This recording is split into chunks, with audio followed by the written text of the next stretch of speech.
Alhamdulillahilladzi anzalal Qur'ana fi syahri Ramadan hudan linnas wa bayyinatin minal huda wal furqan. Asyhadu an la ilaha illallah wahdahu la syarika lah wa asyhadu anna sayyidana Muhammadan abduhu wa rasuluhu la nabiyya ba'dah.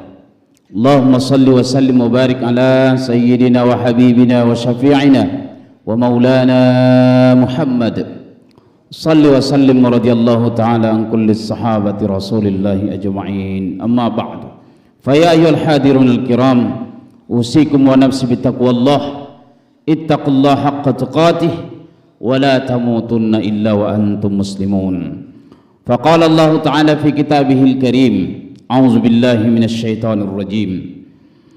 Yu'til hikmata man yasha' wa man yu'tal hikmata faqad utiya khairan katsira. Wa ma yadhakkaru illa ulul albab.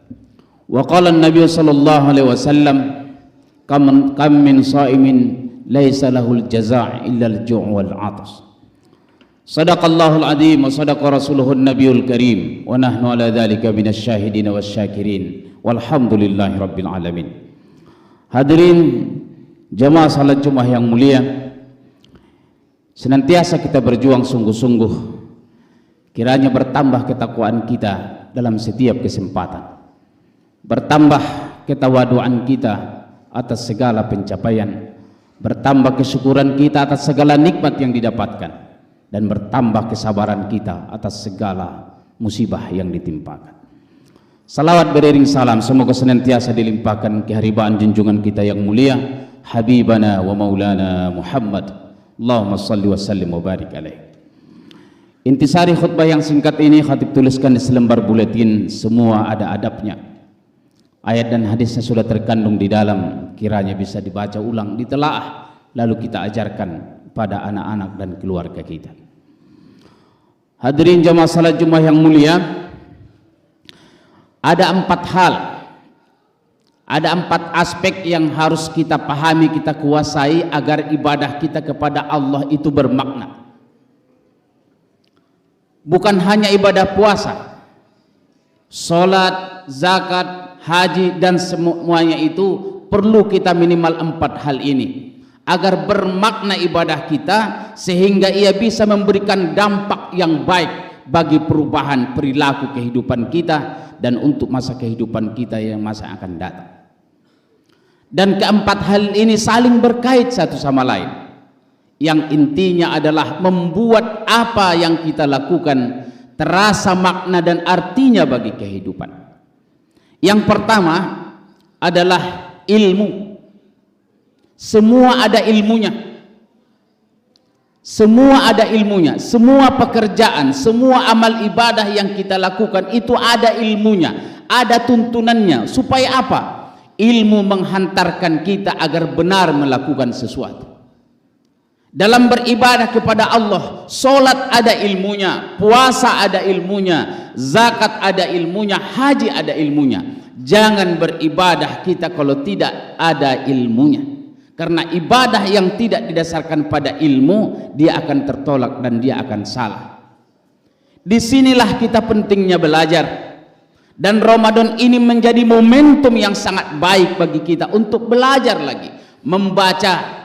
Kalau tak suka membaca, mendengar. Dan kalau kita sudah mendengar, bertanyalah kepada guru-guru kita supaya tahu ilmunya. Jangan pernah malas, sungkan, atau tidak mau belajar. Dan orang yang sudah merasa pandai pun, justru disitulah sebenarnya kebodohan. Jangan sekali-kali karena keilmuan kita merasa tinggi, pendidikan kita yang sudah jauh di atas melampaui orang-orang di sekitar kita, lantas tak mau belajar lagi. Orang yang tak mau lagi belajar adalah awal dari kebodohan. Oleh karena yang pertama yang harus kita kuasai adalah ilmu. Dalam ibadah puasa ini ilmunya, setidaknya dengan ilmu itu kita tahu apa syarat puasa, apa rukun puasa, apa sunnah puasa, apa yang membatalkan puasa. Kalau ini saja pun kita tidak tahu, maka betapa tak bermaknanya ibadah puasa kita. Dan kalau kita tidak tahu, boleh jadi kita akan melanggarnya. Dan Rasulullah selalu ingatkan hadis yang ini. Betapa banyak orang yang berpuasa tapi dia tidak mendapatkan apapun kecuali lapar dan dahaga. Yang pertama adalah ilmu, dan semua ada ilmunya. Hal ini sudah khatib tuliskan di Hikmah Republika, semua ada ilmunya. Yang kedua, aspek yang kedua yang harus kita kuasai dan kita pahami agar ibadah kita bermakna adalah adab. Semua ada adabnya, seperti yang khatib tuliskan di buletin ini. Semua ada adabnya. Semua ibadah yang kita lakukan ada adabnya. Kalau ilmu menghantarkan kita agar ibadah itu benar, maka adab menghantarkan kita ibadah itu menjadi baik. Kalau ilmunya yang kita langgar, tidak sah ibadah yang kita lakukan. Tapi kalau adabnya yang kita langgar, maka ibadah kita tidak berpahala. Inilah maksud ayat hadis yang kita bacakan tadi. Kam min shaimin laisa lahul jaza illal ju' wal atas. Puasa kita, tapi tidak kita tahu adab-adabnya, kita langgar adab-adabnya, maka sebenarnya puasa kita tidak bermakna apa-apa. Sah secara ilmu, tapi tidak berpahala, bermakna secara adab. Salah satunya yang disampaikan oleh Rasulullah SAW kepada kita, malam yada' qaulaz zur wal amal bih falaysa lillahi hajatun fi ayyada'a ta'amahu wa syarabahu. Rahul Bukhari.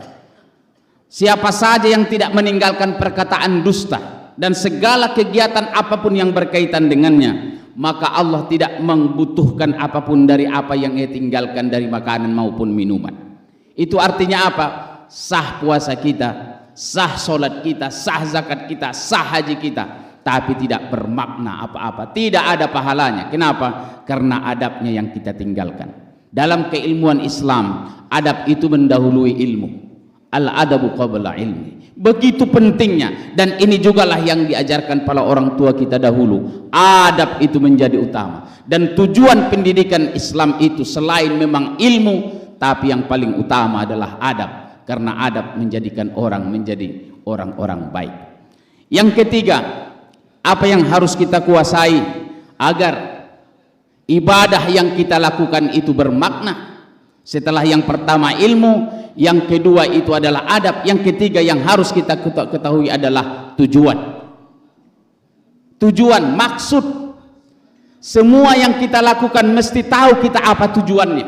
Dan semua ibadah di dalam Islam ada tujuannya. Diperintahkan kita mendirikan sholat, aqimus sholah li dzikri. Dirikan sholat untuk mengingatku. Tujuannya apa? Ingat kepada Allah. Diperintahkan kita bayar zakat liyutahhirukum, supaya membersihkan harta dan hati kita. Dan puasa diperintahkan kepada kita la'allakum tattaqun, agar kalian bertakwa. Bertakwa di sini artinya apa?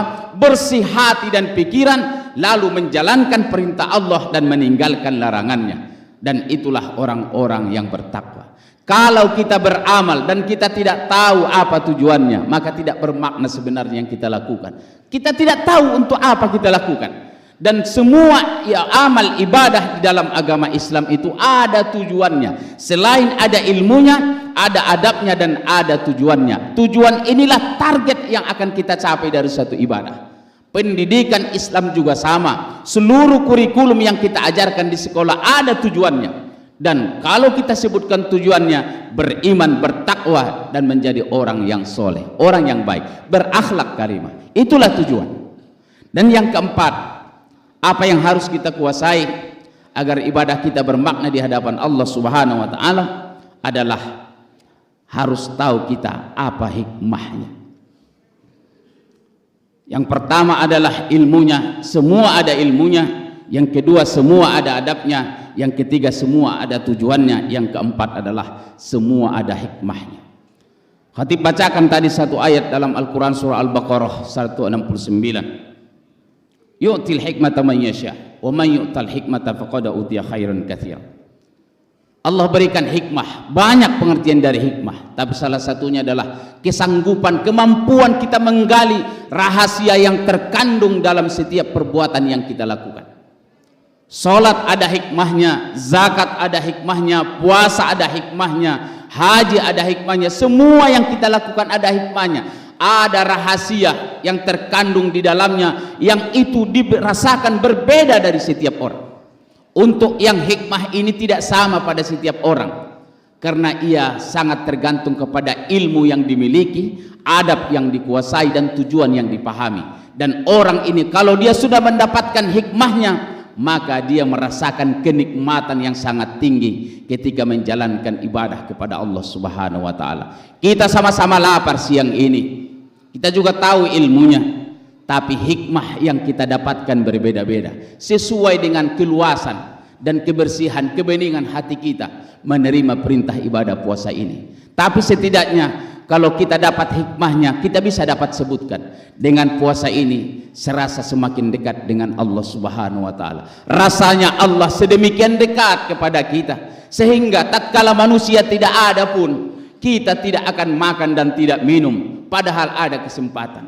Puasa ini hikmahnya buat saya, buat kita, sungguh ia mendidik kejujuran. Mungkin di luar bulan puasa kita mampu melakukan tindakan yang salah karena tidak ada orang, tapi di bulan Ramadan ini tak mau dan tak berani kita melakukan pelanggaran. Kenapa? Karena ada yang menyaksikan. Hikmah inilah yang harus digali setiap orang, dan setiap orang akan merasakan dirinya masing-masing.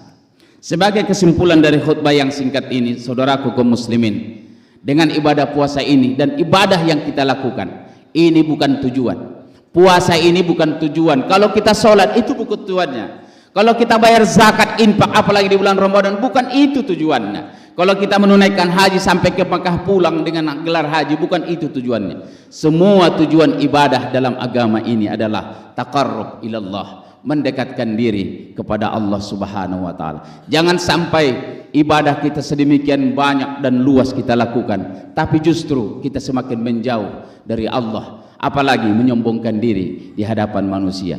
Ketika kita beribadah dan kita merasakan lebih suci dari orang lain, sesungguhnya kita salah memahami makna ibadah itu. Semoga khutbah yang singkat ini berguna bagi kita, agar ibadah yang kita lakukan itu bermakna, bisa berpengaruh dalam kehidupan kita di dunia, dan menghantarkan kita masuk ke dalam surga. Barakallahu li wa lakum fil Qur'anil azim, wa nafa'ani wa iyyakum bima fihi minal ayati wa dzikril hakim, wa taqabbala minni wa minkum tilawatahu innahu wal ghafurur rahim.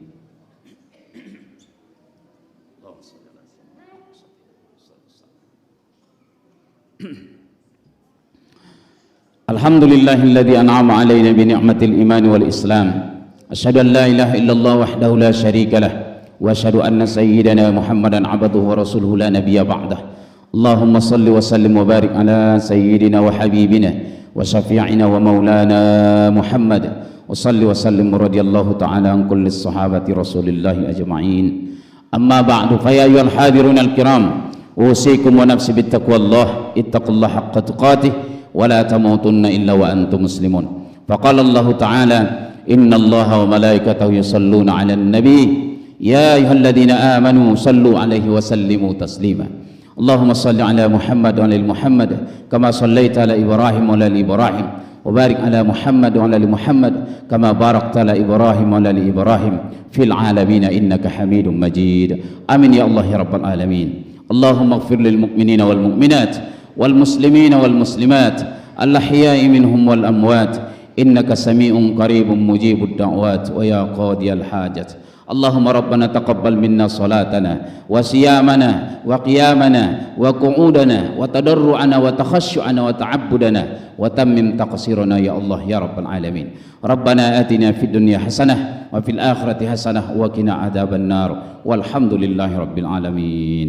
Ibadallah, innallaha ya'muru bil 'adli wal ihsan wa ita'i dzil qurba wa yanha 'anil fahsya'i wal munkar wal baghi ya'idukum la'allakum tadhakkarun. Fadhkurullaha alladzi yadhkurukum washkuru 'ala ni'amihi yazidukum was'aluhu min fadli yu'tikum wa la dzikrullahi akbar wallahu ya'lamu ma tasna'un. Aqimis shalah.